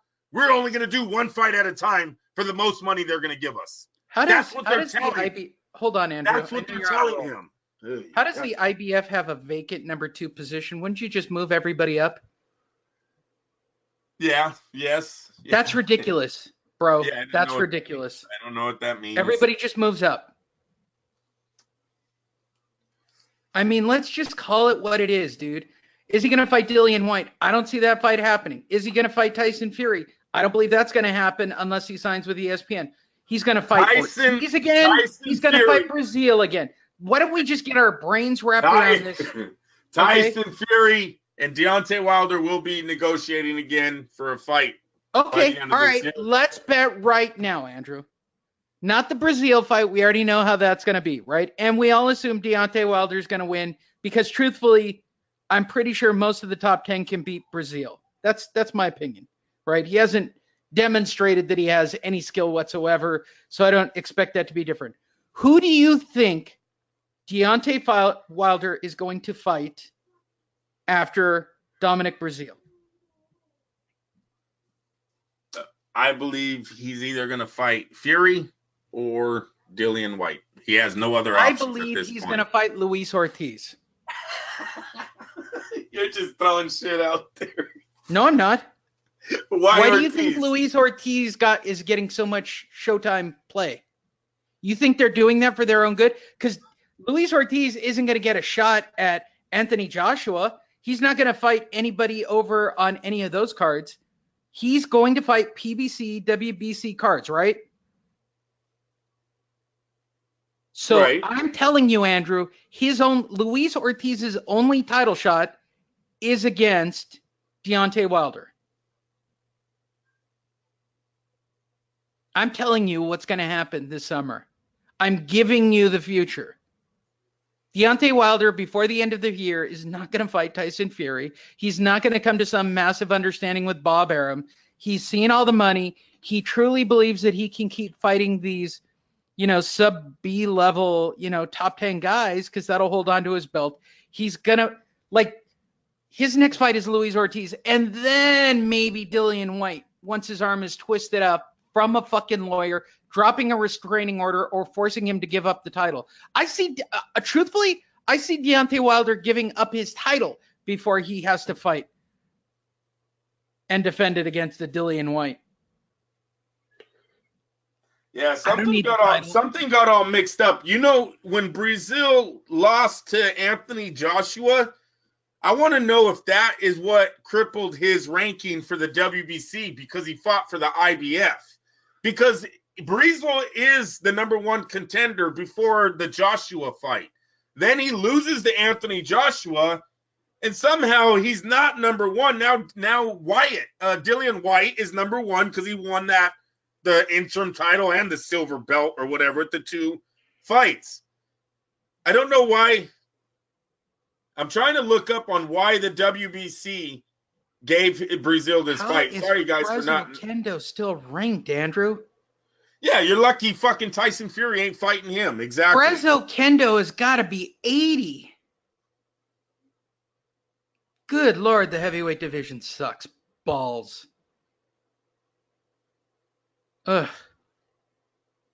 Andrew, this is an abysmal heavyweight division. No, it's not. It's a very good heavyweight division. Really? No, it's not. Yes. Yeah. Dillian Whyte is shit. We have Schwartz not being taken. Wait, Schwartz is being taken. Dillian Whyte's not going to get a fight. He's just not. Dillian Whyte's the only one getting fucked in this whole thing. Schwartz is going to fight Tyson Fury, so he's got a shot. Miller's got his shot at Joshua, right? Joshua, Wilder, Fury, Wyatt, Povetkin, Miller, Ortiz, Pulev, Kowalski, or whatever that Poland ball-headed dude is. Breazeale, Parker. And then you go to number 13, Joe Joyce. We know all of these guys. When is the last time the heavyweight division was known for the top 12 of 13 opponents? That's it. No, Lee, we haven't been in a better place in a long time. I'm starting to agree with Deontay Wilder on this. Bring back Klitschko. Fuck. Thanks to the PBC, number 18, Charles Martin, Andy Ruiz, Arthur Spitzka. You still know these guys. I'm down in the 20s now. I'm just telling you, Andrew, you gotta know that there's only 3 organizations left in boxing. DAZN, ESPN Plus, and Showtime. There's nothing else for a heavyweight. Okay, yes, that could make And sense. you're going to fight your promotion against your fighters first. The WBC is in Deontay Wilder's pocket. That's not an alleged thing. They are a despicable, atrocious organization. They have fucked fighters in the past. They have protected fighters in the past. And now they're protecting Deontay Wilder. We saw it with the Tyson Fury thing the minute Tyson Fury signed with ESPN and Bob Arum. We saw it. We saw it play out. We looked at those stories and we laughed about it. Oh, okay. They don't have to have the fight anymore. Okay. Yeah, because Bob Arum isn't going to pay your fucking money and he's not going to deal with you. I don't think Bob thinks he has to have a title in this. I think he just has to have a strong dog in the fight, right? So he's got Fury, he's got Pulev, he's got Pulev's brother. I think he's going to look for these guys that aren't bolted down and start building up the heavyweight division because these guys have to fight somebody, right? In Bob Arum's mind, Tyson Fury is the uncrowned champion, right? He's the people's champion. And I guarantee that's the marketing behind him, right? So the top three players in the heavyweight division are Fury, Wilder, and Anthony Joshua. Hey, look, and to be honest with you, I'm going to read something to you. This is from Breazeale. I'd like to sit down in front of Marcio and say, hey, can you tell me how this ranking system works? Because I've sat and waited my turn, yet you rank me number 4, but you call me the WBC mandatory. Right. I mean, shouldn't I be ranked number 1? Right. I would just ask him to explain that to me because, I've been the WBC mandatory for a little over 13 months. People, the only answer I have without knowing the rules is when he signed to fight Joshua, that loses your number 1 ranking to the WBC title, right? He fought for another belt. Yeah, but that's a common thing. It makes me feel better to not know how the fuck this happened when you have the fighter literally saying he doesn't know what's going on. Yeah, and he doesn't care because he's got the shot. Yeah. No, but I love that he's like, shouldn't I be ranked number 1? I'm ranked number 4. Right. But you call me the mandatory. And some of these fights are going to work themselves out, right? So Brown is hovering around the top 10. Ruiz Jr. is hovering. Chisora is hovering. That'll work those guys out. I don't know those two. No, it's all coming down to these. It comes down to the mandatory decision by the WBC. Listen. No, it doesn't. No, it doesn't. Oh, my God. Lee. They're going to put it off. Wilder is not. I know. We'll end this soon because we're not going to keep running around in circles. But he's not fucking just giving up the WBC strap. He's not doing it. So if Eddie Hearns gets Suleiman to go, you know what? You're right. He is the number 1. He's had 2 number 1 mandatory, or what were they? Eliminator fights. Right. He's going to get his shot next. If he says that, Dillian Whyte will go to Showtime. It will be an all Showtime event with Eddie Hearns still the promoter of Dillian Whyte, not DAZN. They're going to fight for that title. All right. So your prediction is Wilder gets through this fight, and then he will. No. My true prediction is they're going to be working with the Tyson Fury pay-per-view event. Deontay Wilder needs to see a big check here from him making the decision that he did for these 3 men. These 3 men Ortiz, bro. These 3 men literally told him, we're going to give you a nickel. When you win, you're going to go to the big bank, which is DAZN, and they're going to give you 25 cents for that nickel. That's what they actually told him, and he bought into it. Oh, yeah, I'll do it. Yeah, because he's weak-minded. So we're going with he's weak-minded. Listen. This is not a good deal. Look, no matter what Deontay Wilder thinks, he's a fucking moron. After this fight, wait a minute. After this fight with May 18th, he gets to be his little free agent again. So he's going to run over to Eddie Hearn and DAZN, or they're going to make a phone call. Hey, what's your guys' offer now? I just beat Breazeale. And DAZN's going to go, hey, look, Are you willing to sign a multi-fight deal? He's going to go, no, I'm hella loyal to Al Heyman and my guys, and they're going to hang up. That shit's dead in the water again. Then he's going to run down to ESPN. And ESPN, who's already reached across the table and done a pay-per-view with the Amir Khan fight, they're going to look at Tyson Fury and Anthony Joshua, because I promise you, that is not their payout in this. The payout is when Tyson Fury defeats Deontay Wilder. That's what Top Rank is telling him. Remember, Top Rank's the best at this. They've been making big fights for a long time. So the fact that they told ESPN, you signed Tyson Fury for $100 million, I guarantee you it'll pay you back. That means something. So they believe Tyson Fury is going to defeat Deontay Wilder in the rematch. And then you're looking to put the biggest heavyweight fight since I don't even know how big it's going to be at this moment. But Fury and Joshua is going to be the biggest thing globally we've seen in a long time, because both of those fighters are known around the globe. This isn't just about America when you think about this fight. It's going to be on the streaming app of ESPN. It's going to be on the streaming app of DAZN.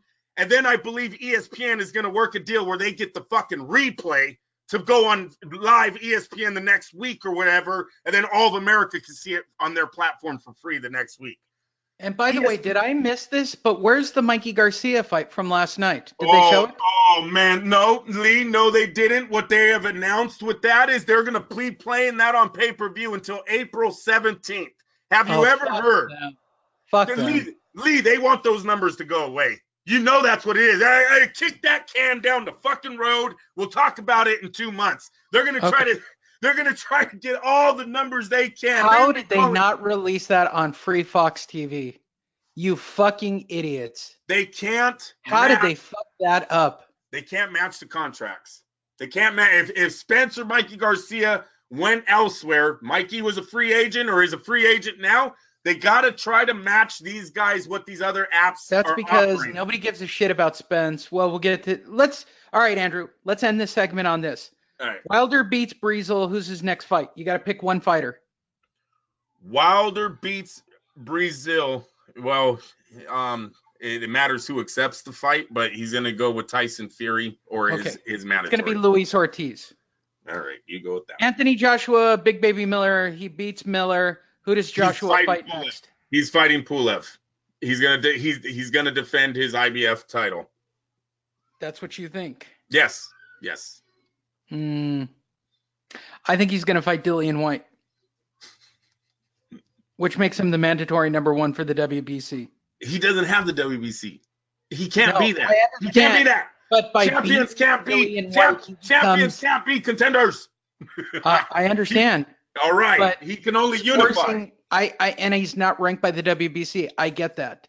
Yes, he can only unify. But I guarantee that his next fight after Miller is going to be Dillian Whyte. I'm just telling you how it is, bro. Eddie Hearn's got a wild card though. Eddie's like, look, he doesn't. He doesn't have a wild card. Oh my God, he doesn't have a lawyer that big. Bro, the whole boxing world knows how this thing is structured. Jose Sulaiman is really going to have to pull a rabbit out of his ass to get this mandatory shot away from Dillian Whyte. It's going to be the most corrupt shit we've ever seen. Matter of fact, it might question my desire to even follow the WBC anymore if they get this mandatory stripped from Dillian Whyte, who has beaten 2 people for his title shot.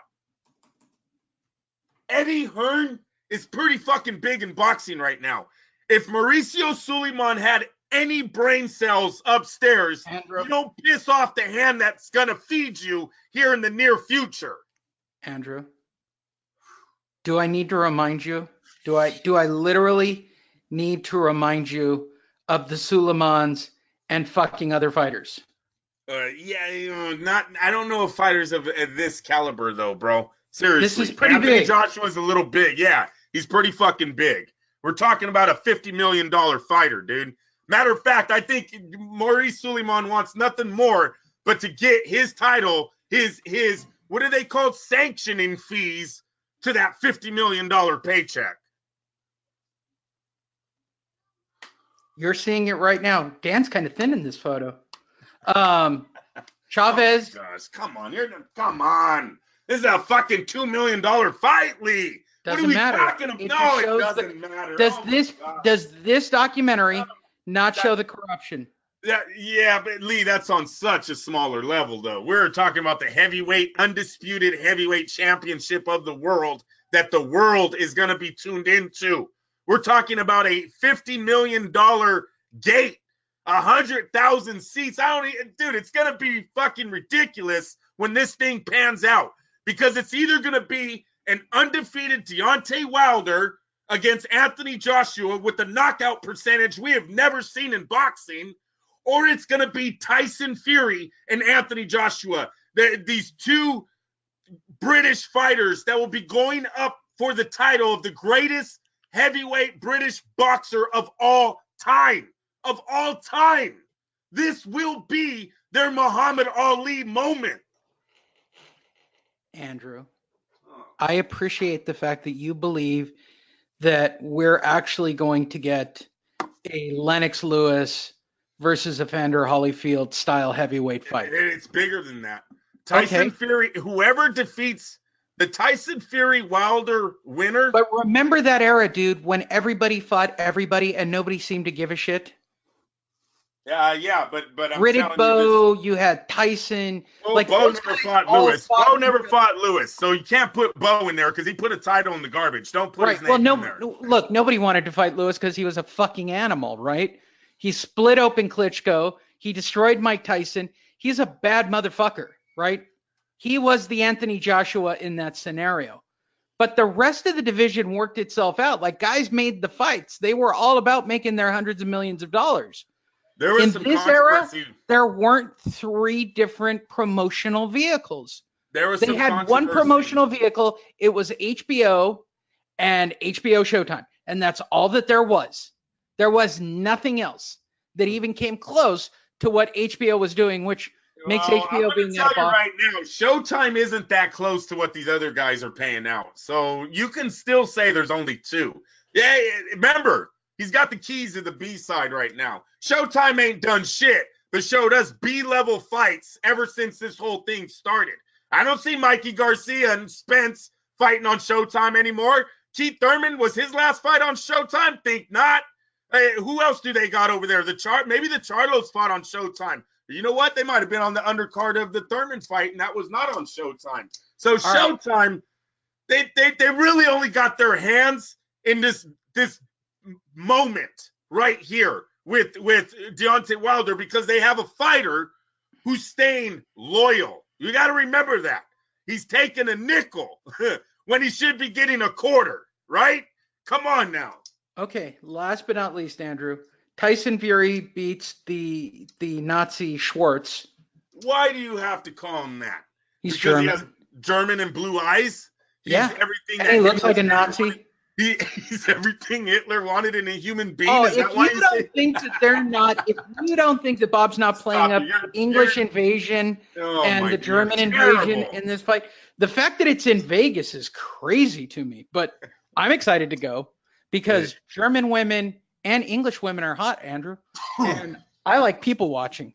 So it's a good fight. It is a good fight. Hopefully the kid shows up. Okay. So gives us a reason Fury to watch wins that fight, right? Yes. Who does Fury fight next? They will look in your universe. He's fighting Deontay after this fight, right? They're gonna look. Okay, that's not what's happening.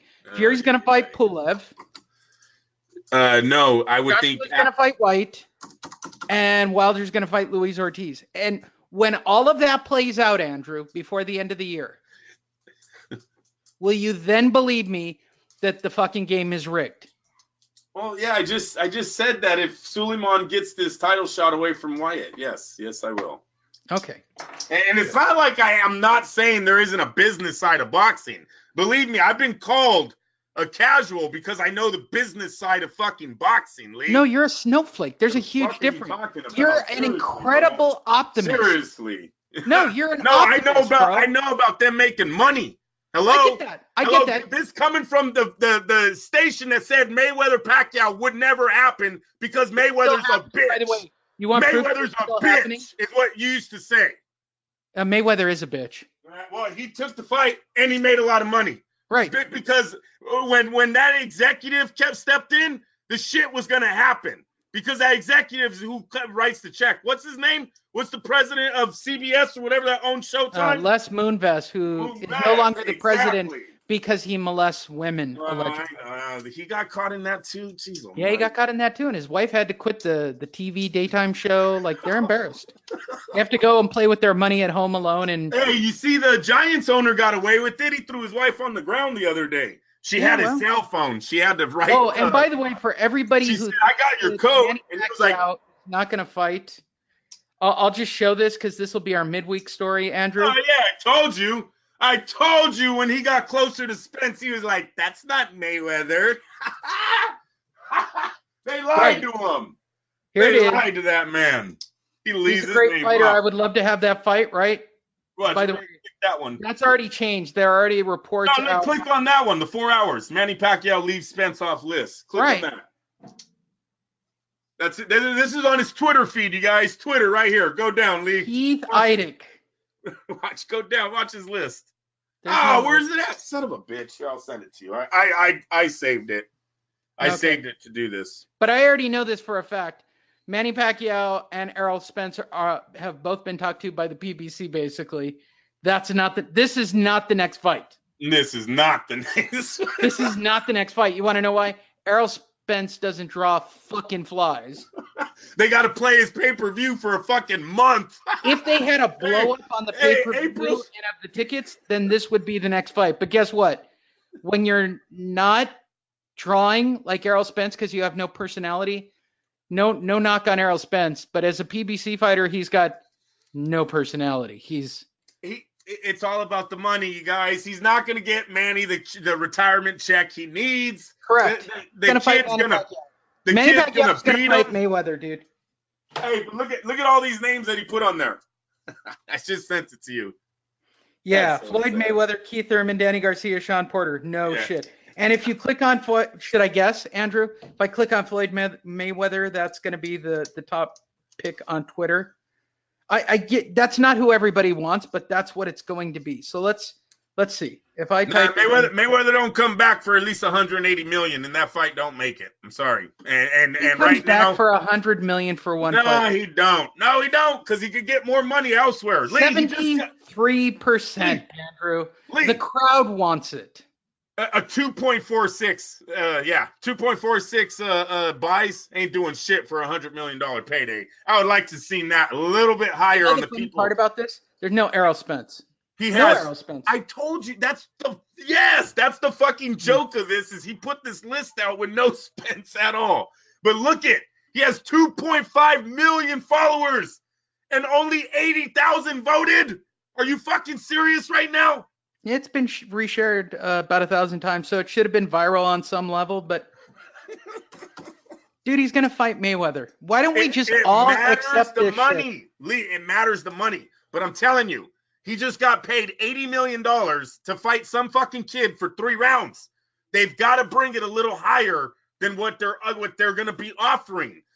I don't know, man. I don't know. Floyd likes making news. I don't know if a Manny Pacquiao rematch is really a headliner. I really don't. It might say something like 2 old men gonna do it again or some shit. That's just not up Floyd's avenue. Floyd likes news like Floyd just broke the bank again. That's the news Floyd is gonna make. I'm dead serious. If he decides to come back, because listen, one thing you guys got to realize is this Floyd breaks the bank with DAZN doesn't come easy. It's going to come with a list of opponents that Floyd really has never accepted in his life before, and that's an A-side. DAZN seems like they only want A-side fights. So Floyd is going to have to agree to probably 3 opponents before the contract's even signed, and that's what I don't know if Floyd will do. Floyd likes making a lot of money, but he also likes robbing us. He told us his whole career. That'll do it for this week. I think we've had enough. Yeah, I think so. My head hurts. I'm sure it does, Andrew. We've got things straightening out here, though. You're fighting. You're going against the grain. But these mandatories, Andrew, I'm not going against the grain. I'm telling everybody the fucking truth. The mandatories mean something if you want to make the $50 million, the $100 million, the $200 million. Deontay cannot lose his title. He can't take a defeat. If Anthony Joshua gets all 5 belts, he owns the heavyweight division. I don't even give a shit about it. Tyson Fury is going to be under him. If he is the undisputed heavyweight champ and he's undefeated, and how old is he? 27, 28? How old is Joshua? He's like a kid still. Yeah. Look, all 3 of them are the right age group. They'll fight each other eventually, but it's not happening this year or next. No, it said no. Joshua is going to have 2 mandatories, I believe. You're right.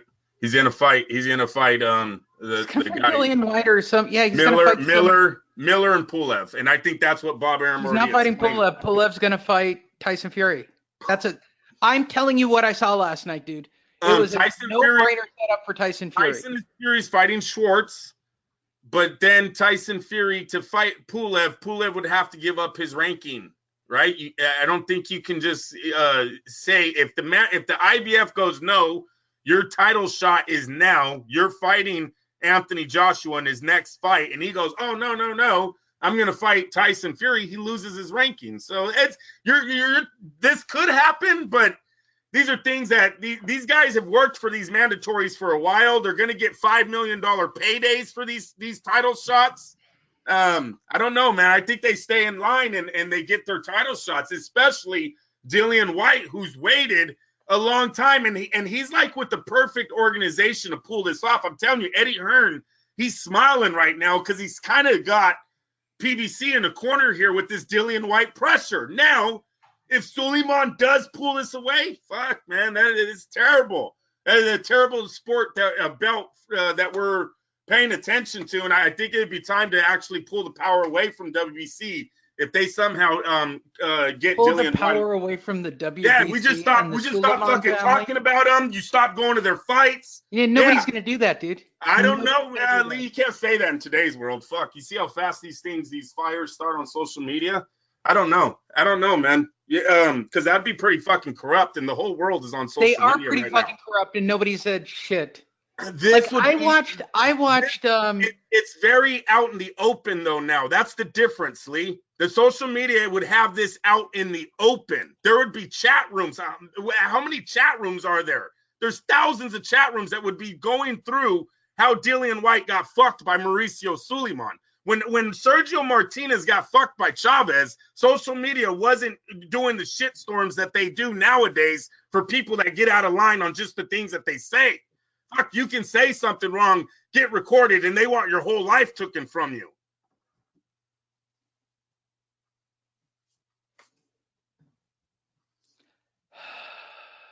My head hurts. Thank you. Thanks, everyone, for listening. Go to fightnetradio.com. Click on Ask Lee and Andrew a question. Let us know who you think each of these 3 guys are going to fight after their fights. At least have an opinion. Andrew's got a very strong opinion that the world is going to work out, that humans aren't going to destroy themselves, that we will find a cure for cancer, that we will find drinkable water, that we will have clean air, that the polar ice caps won't melt. On the other hand, I feel that we will all blow ourselves up with a positron collider. I mean, that's the truth, Andrew. That's the difference between you and me. I believe that we as a group in boxing are going to, we're going to get fucked again. That's just the truth, and we all need to accept it. I think it's great that certain organizations are trying. I had hope for Eddie Hearn. I had hope for Bob Arum. But at the end of the day, Deontay Wilder's the wild card in all this. The PBC is still fucking everything up, and the WBC is playing ball with the PBC. Like, that's the game, Andrew. That's the fucking game right now. Yeah, it's about money, though. It's coming down to that money, Lee. There's some gold at the end of this rainbow, man. I think that's not what the game is. I think the game is about content. And if you can provide good level content, I don't think the belts are going to matter. And that's what the WBC has to be afraid of, right? Like, truthfully, Al Heyman's seen what this Spence Garcia fight did for him. The Showtime pay-per-view. This Spence Garcia thing is a fucking fiasco. We knew it was a fiasco to begin with. I'm very impressed that they got 40,000 people in the building. I don't know what they paid because we don't have those numbers. I don't know how many people watch because they haven't released those numbers. Like, there's a lot of shit going on about that fight that we don't know. Yeah. Right? Yeah. That only tells me you guys fucked a goat on that thing, right? Like, it's a complete pig fuck. And you guys aren't talking about it. That's cool. I understand. You don't want to talk about your success. At least Bob Arum has always got the balls to stand up in front of a crowd and go, that was a double. That wasn't a home run, but that was a double. And I'm okay with it being a double. Sometimes doubles are okay. Great euphemism, Bob. So you made money. You didn't make a lot of money. You just made okay money. Yeah. Well, yeah. What did you expect when you put Manny Pacquiao and Chris Algieri together? Manny Pacquiao and Jesse Vargas. What did you think that fight was going to be? It wasn't going to be a home run ever. It made money. It was okay. I'm happy. It was a night out. Right. Okay. Everybody's happy. You impress the Wynn Hotel. They're a very powerful client. Like, there's a lot of win-win in those things. And have the balls and go and say it. Right? Have the balls to go say it. I have never heard the PBC stand up in front of a mic and go, yeah, we were just happy that anybody paid for the pay-per-view. We knew that it was a shit card. We thought that the main event would carry it. We were wrong. We fucked up. That's the truth. You okay, Andrew? Yes, sir. Now we'll see how it all plays out. We got a few months here. We'll bring this show back. Don't worry. Go to Fight Net Radio. Click on the link. Let us know who you think each of the heavyweights is going to fight.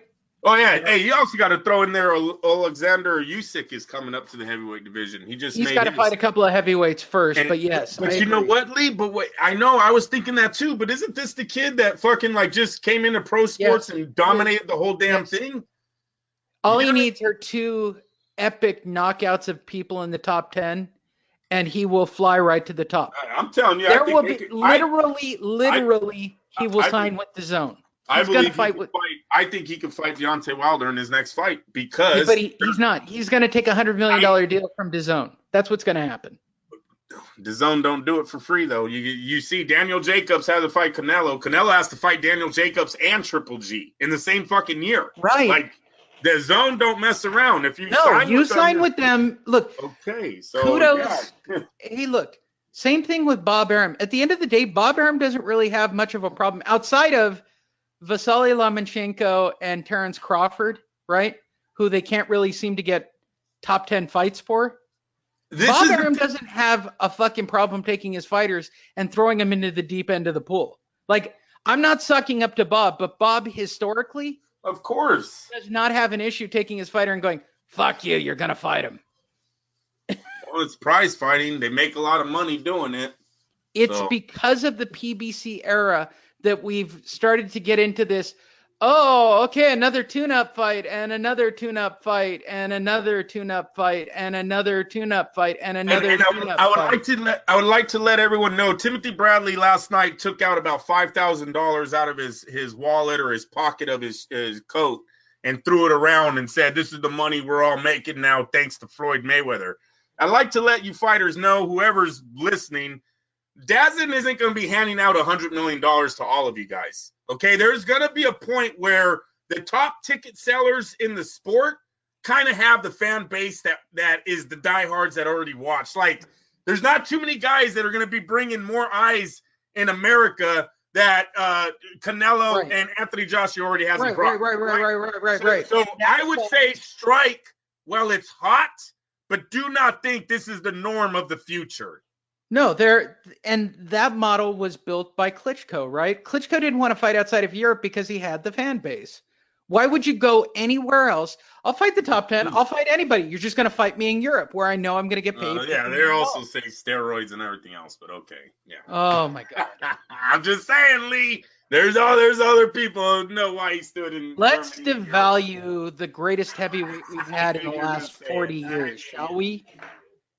Fuck. He only held on to the belts for what, Andrew? 20 years? He doesn't beat Lennox in his prime. I'm sorry, he's not the greatest. Oh my God! Now that fucking dude, Lennox Lewis was the man. Lennox.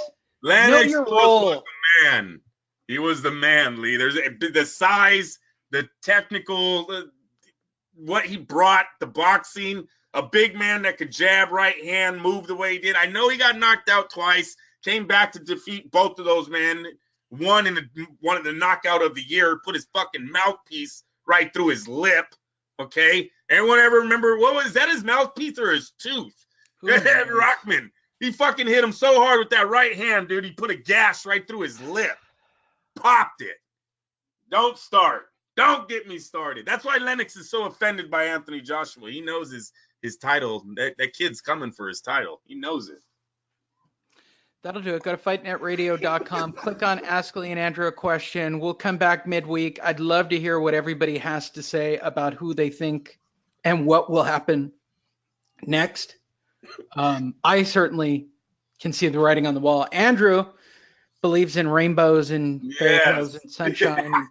I believe in money. You are a fucking optimist, dude. I believe in money, you guys, and there's a lot of money right now to be made. These guys are going to start biting here soon. We'll see how it plays out. Hey, you want to know something real fast? I know we ended it like 3 times already. You want to know who's been holding on to a piece of the heavyweight bullshit titles?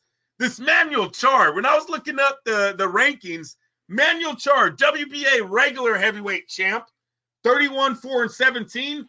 He won the title in November of 2017. He hasn't fought since then. I gotta love that shit. He's like, nah, I'll just wait. I'm just on the outside looking in, gentlemen. Got this little belt. Who wants it? Last but not least, go to LasVegasDiscount.net. We're getting closer and closer to Canelo in Las Vegas, so you better book your trip. We constantly check for hotels for that date for you and keep you updated, because that's also the weekend of the Box Expo, which is a great opportunity to get autographs and go meet people. Floyd Mayweather has a fight card on Friday night. I will be there buying drinks, as always, at both of those events.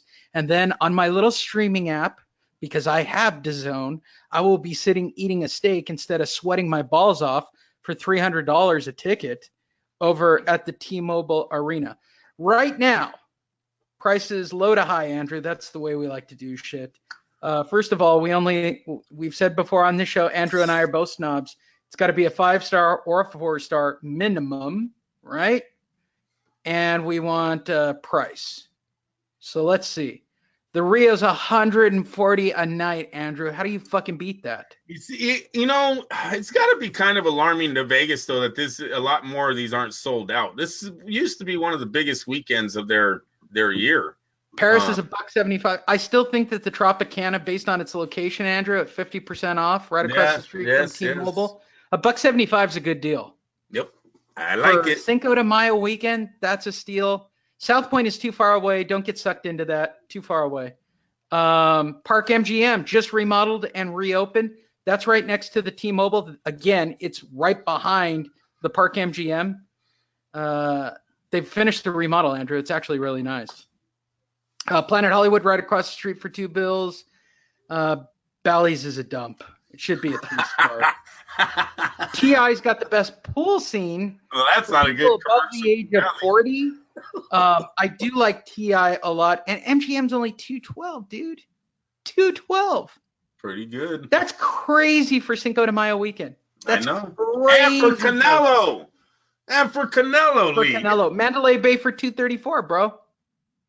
New York. Again, right next to the T-Mobile Arena. You can't beat these prices. Go to LasVegasDiscount.net. Book your room. If you're a cheapskate, go to the Rio. It's nicer than Bally's. Trust me. Rooms are big, too.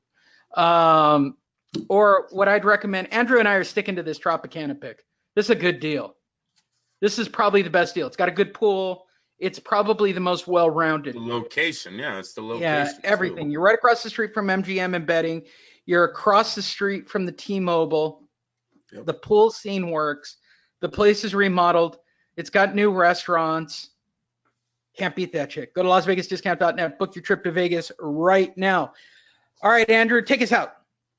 Oh, I've taken us out 3 times. Do we have any fights next week? We'll do that midweek. All right, we'll do that midweek. All right, you guys. Well, that's the heavyweight picture right now. It seems to be panning out unless you think the world sucks like Lee and everything's just going to explode on itself. I believe we're starting to see a clear path to an undisputed heavyweight champion, at least in a year and a half still, but it is starting to pan itself out. A very exciting future for the heavyweight division.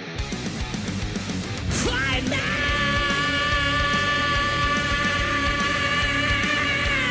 Radio.